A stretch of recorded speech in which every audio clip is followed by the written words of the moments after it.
To be honest, I was actually pretty afraid to join the Filipino McMaster Student Association, also known as FMSA. So the first year during the Clubs Fest, I saw their booth and I would walk by and I'm like, should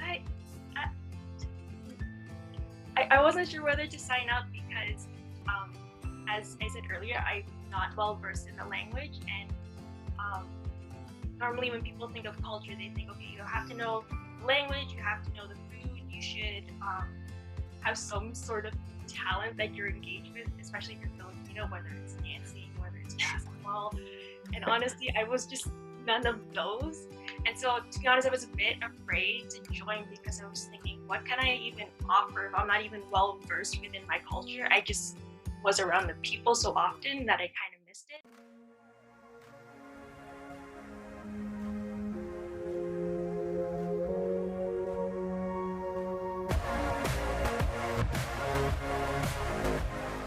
Kellyanne is a second-generation Filipino-Canadian born in Toronto and currently living in Mississauga and studying at McMaster University in Hamilton, Ontario.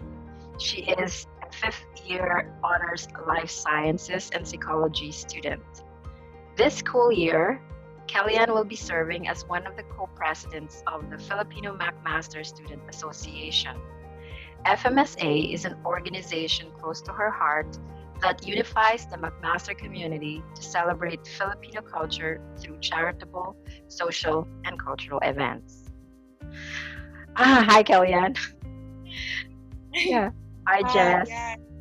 So, yeah, usually, Kellyanne, we start with some personal questions. And today, we would like to ask you, in the last 5 years, what new belief, behavior, or habit has most improved your life?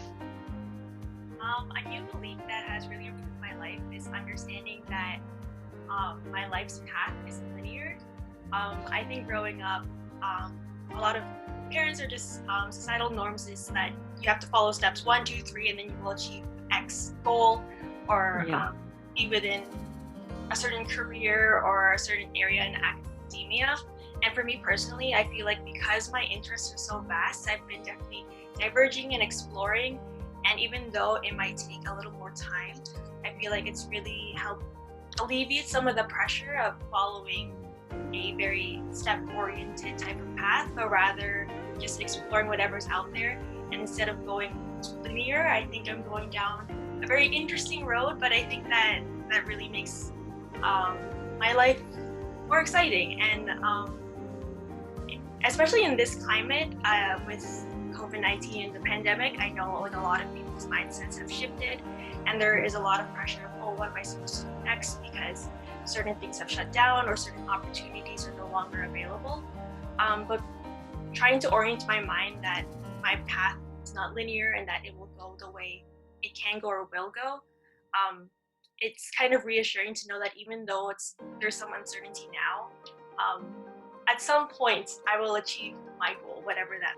Some other things that I do aside from engaging with the Filipino language that helps me with my identification with Filipino culture has been to get involved with Filipino communities.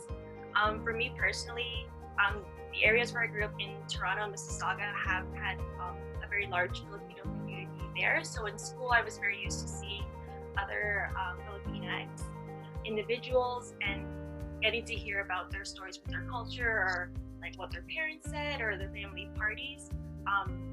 That's where I really got to delve into the Filipino culture a bit. My brother plays basketball, so every weekend I was at the court, not playing, but watching. And so I got to experience that sense of Filipino community kind of on the outside, even though I was not directly playing. And then once I got to McMaster, the program that I was originally in, there wasn't a lot of Filipinos.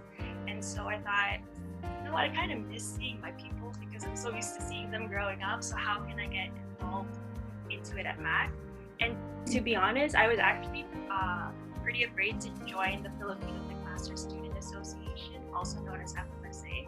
So the first year during the Clubs Fest, I saw their booth and I would walk by and I'm like, should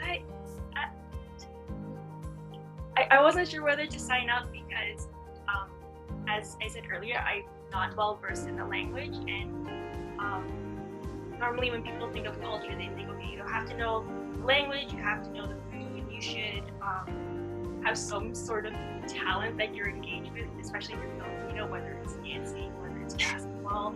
And honestly, I was just none of those. And so, to be honest, I was a bit afraid to join because I was thinking, what can I even offer if I'm not even well versed within my culture? I just was around the people so often that I kind of missed it. So in first year, I didn't join, and even though I shouldn't regret anything, that was actually something I did kind of regret in my undergrad career, because I missed my people. And so the second year, I was just like, you know what, I'm just gonna go for it. And so I signed up, and they had an opportunity to join as the junior representative, and I was like, okay, I don't know anyone here, but I do like filling out applications, so I'll sign up anyway. And so I filled it out, I did the interview, and I was very fortunate to be a junior rep. And so I got to see the behind the scenes of like how they integrated Filipino culture into their events. And it made me realize that this is a club that I really admire and that I really advocate for. And I really do see myself sticking with it in the long run. So I continue to be active in the club, and this upcoming year, well, this past summer, up until now, I will be serving as the co-president. Yeah, that's how I really engaged myself in the Filipino culture. And one of the things that we do advocate for in FMSA is that even if you're not well versed in the culture, or even if you just came from the Philippines, even if you're not Filipino, everyone is welcome to join, because we really want to foster a very inclusive environment. As long as you have some care about the Filipino culture, or maybe just want to see us, feel free to come out. That's what we try to strive with FMSA. A bit, again, kind of relating to that first icebreaker question, like not traditional, it's not linear at all. Growing up, I always wanted to be a doctor, kind of just like I think growing up, everyone only knows like 3 careers, so that was just the one that I stuck with. And then once I entered when I was choosing programs for university, I knew that medicine is really competitive, and I didn't want to risk the financial burden that comes with the preparation. And just in terms of time, I wanted to be able to balance it with a potential career in case things don't work out, or in case I do not feel ready for it. At least I do have that backup in mind. So when I first entered school, I was actually a part of the medical radiation sciences program. And so through that program, you can either become a sonographer, a radiographer, so the one who does x-rays, or a radiation therapist. I opted for ultrasound because I thought it was really cool to see things live. And so it's crazy how with the technology of sound waves, you can see like the baby's heartbeat, or you can see like fluids moving through vessels. And I thought, you know what, this could be something cool that I can do for a bit. It was never exactly my end goal. And then I realized that I do not see myself even doing the clinical component, which is why I ended up switching programs, and I switched into the life sciences program, which is a very vague title, because it's like, what exactly is life science? Like, it's not exactly just biology, it's not just chemistry, it's not just physics, what is it? And the program itself explains that life sciences isn't just one thing, it's the science of a lot of things.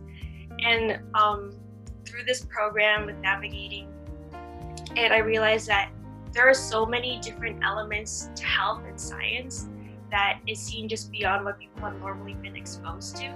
So growing up, I used to think, okay, so I can be doctor or nurse, and that's it.